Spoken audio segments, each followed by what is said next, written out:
আমরা এইরকম কোন তদন্ত কমিটি আমরা চাই না। আমরা চাই স্বরাষ্ট্র উপদেষ্টা যেরকম শক্তিশালী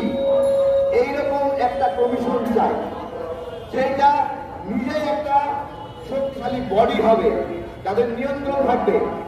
যার ক্ষমতা বড় বড় উপদেষ্টাদের ক্ষমতার চেয়ে কম হবে না,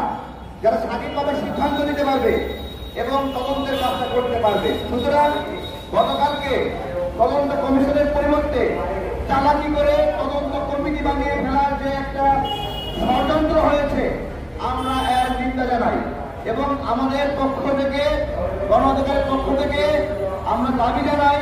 এমন একটা কমিশন গঠনের জন্য যেখানে মানবাধিকার